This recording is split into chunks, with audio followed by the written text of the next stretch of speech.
What's up, guys? Welcome back to the channel. Here we are with another reaction. In this one we have what no one tells you about moving to Australia. Very intrigued. What is it about moving to Australia that no one's talking to you about?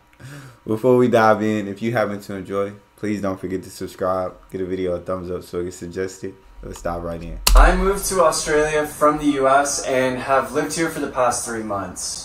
As someone that's seriously been considering establishing permanent residency here and has watched a lot of videos on the topic of moving to Australia, there's one thing all these videos fail to mention that I think plays a huge role in the process of actually moving and permanently living in Australia.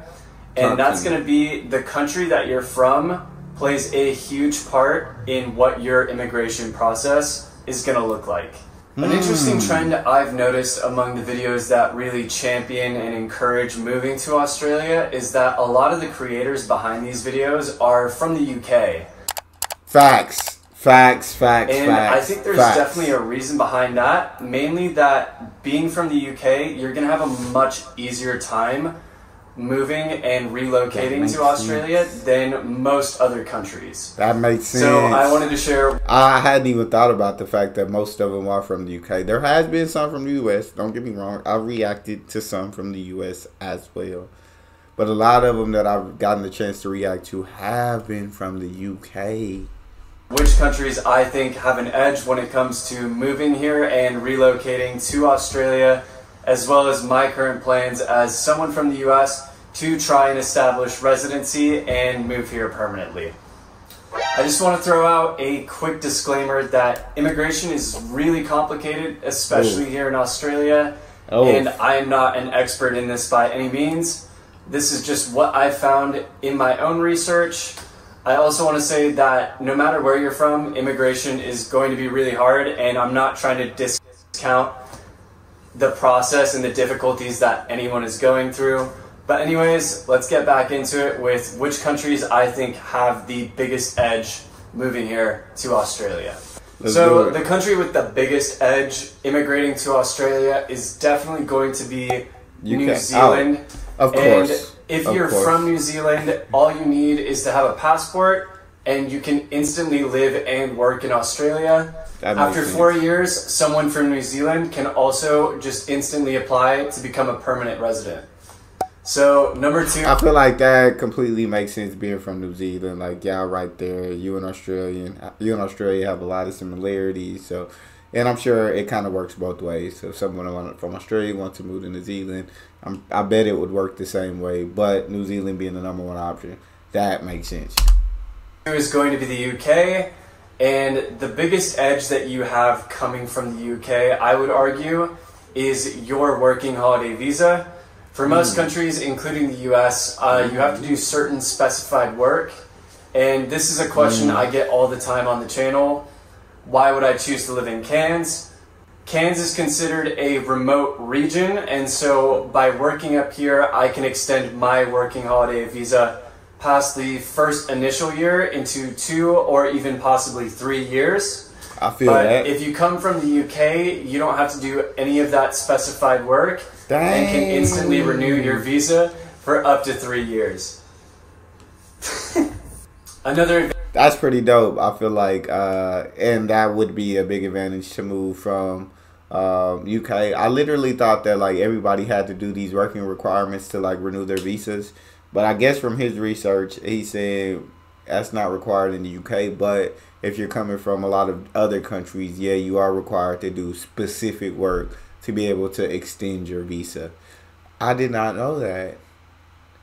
That is very interesting to me. The advantage that Brits have is through the 189 visa, which is a permanent resident visa. So for most countries, you'll have to receive an invitation from immigration before you can even apply to get permanent residency through this visa. But if you're from the UK, you can apply straight away without an invitation. Wow. And then number 3, this is where we get into more of a broad group of countries. So I would say that any country that has a working holiday visa has a significant advantage over other countries. But additionally, the countries that have the RHA or reciprocal healthcare agreements or countries that speak English are put a tier above other working holiday visa countries. I can feel that. The main reason I would say this is moving to a different country and setting yourself up for healthcare is going RHA countries, Belgium, Finland, Italy. to be very complicated.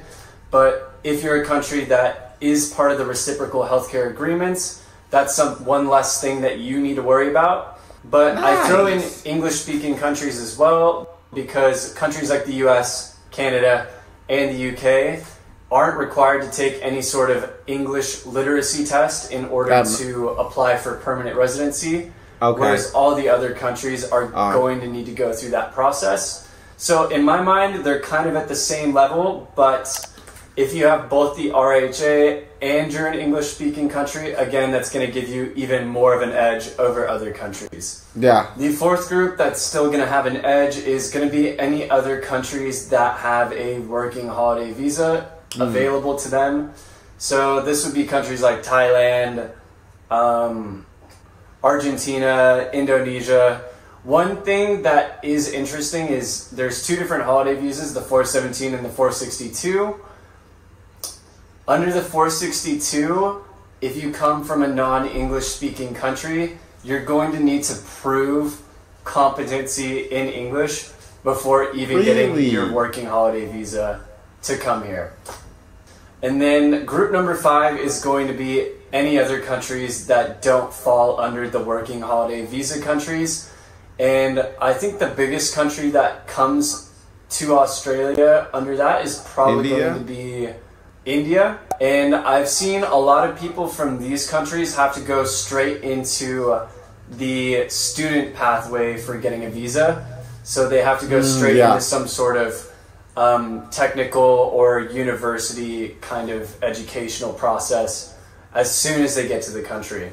Yeah, I feel like I just assumed it was India because it wasn't too long ago I saw a video with the title that saying Australia is starting to deny I guess Indian student visas. The immigration policies are starting to just stop this much immigration or stop a lot of immigration coming over. It seems like they're just starting to cut down on it a bit. When it comes to moving to another country, I didn't know, especially when it comes to Australia, I didn't know that I guess different countries had different advantages, but when he puts it like that, it does make sense that different countries would have more advantages than other countries in being able to move over to Australia. I thought all you really had to do was just apply, I guess, to move or a working visa or some type of visa, and then you have to be like a skilled worker in some type of way, in some job that Australia needed you, other than the student visas, of course. But you had to be a skilled worker in some area that Australia needed skilled workers, and you were Gucci. I didn't know the process. You had advantages coming from other countries. So this is new information that I get to learn. And I feel like that's cool because I like learning new information. So I'll let them keep going. So as someone from the US, what is my plan to establish residency here in Australia? Full disclosure, I have not fully decided whether or not I will actually want to establish residency here in Australia. I've only seen one area of the country here in Cairns. So to me, it's just a little bit early to decide. But throughout the entire time that I have been here, I have constantly been setting myself up to establish residency if that's the way that I want to go in the future. That's nice. But first, for those of you who don't know, there's basically 3 main paths in order to get a permanent resident visa here in Australia. The first pathway is going to be what they call the family stream, which basically you're sponsored by a family member or some sort of relative or a partner that already has Australian citizenship. The second stream is through a skilled occupation or work sponsorship. And the third stream towards Australian residency is by having some sort of vested interest or business established here in Australia. I won't get too much into the specifics of each visa, but for me, between the three main routes, the family route, the skilled route, and the business route of getting permanent residency, the skilled route works the best for me, and I think it probably works the best for most people that don't have some sort of ties or existing connections to Australia. In the skilled work, I feel like the best option, like this is me personally, I'm just assuming, and I know what they say when you assume, but I'm gonna assume anyway. I feel like the option that's gonna guarantee the most would probably be the personal relationship, like having a family sponsor you or having a partner over in Australia that already has permanent residency. It sounds like it would be the most successful option for people who have that. To me, I would think that business and investment would be the second most successful option.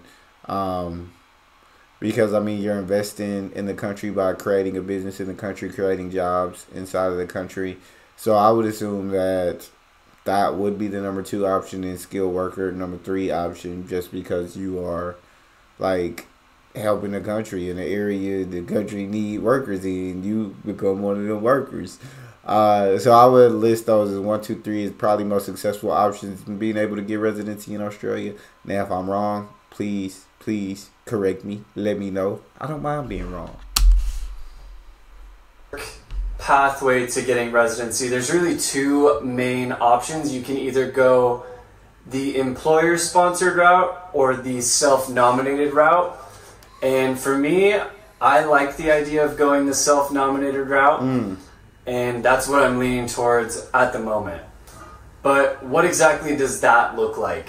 Yes. So as far as I know, there's 3 main visas down this route. There's the 189 visa, which is completely self-nominated. And in order to get this visa, you're going to have to score a certain amount of points based on different criteria. And then there is the state-nominated route, where you apply to a certain state, and then the state will sponsor you, and then you can get that visa, and that's the 491 visa or the 190 visa. For me personally, I'm leaning more towards trying to go to the 491 visa, and the main reason for that is you get an additional 15 points out of the 65 needed to qualify for base level residency just by going for the 491 visa. Even though there are more restrictions on where you can live and where you can work. The 491 visa also has a wider range than any of the other skilled occupation visas in what will qualify as skilled work and actually allow you to get a permanent residence visa. So what kind of skilled work would I actually look to apply for? There's a couple directions I'm leaning towards at the moment. Something I think would be cool is, after my accident, I thought it would be maybe cool to get into some sort of nursing or first aid kind of technical profession. The biggest caveat to this is, after doing some minimal research on it, just to get a nursing assistant certification, it's going to cost somewhere around 6,700 Australian, and it's so high because I would have to pay as an international student. That would also be 700. So getting a nurse certification, is that kind of like going to college? Because obviously you pay a lot more here. But nursing certification. So let's say you were an Australian trying to become a nurse and get a nursing certification. How much would it cost then? He said obviously it's a lot more expensive due to him being an international student. So I understand that. How much would it cost for an Australian trying to get a nursing certification? I'm intrigued about. A 6-month commitment of classes, which isn't too bad in itself. 6 months. But the pay rate for a nursing assistant looks around about 30 Australian per hour. That's nice. And when you start to crunch the numbers, it doesn't quite add up, at least for me yet. I don't know if there's some other route I could take as far as getting some sort of sponsorship or some sort of scholarship. I thought that would be nice. My thing is, you have to pay the 6,700 like up front, or they in Australia is there like a payment plan that you're able to make and where you're paying this. because I mean, making $30 an hour is it sound pretty good to me. In America, that's probably like $23, $24 an hour, which is pretty nice. For a nursing assistant, I don't know how much they make here, if I'm being honest. But $30, he said that's pretty low. Y'all let me know what y'all, is that pretty low or is that a decent pay?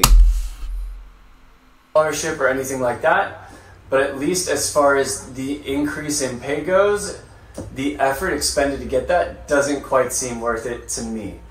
Okay. So yeah, to be honest, I've hit kind of a bit of an impasse as far as kind of finding what kind of skilled work I would go into, and I'll need to do more research before I commit to any one specific direction as far as that goes. I can feel that. But if you do want to go down this route, you will need to go make sure and check that whatever direction you're going is on the skilled occupations list. And then, of course, you're just going to need to do your own research and decide whether or not that direction is going to be worth it for you.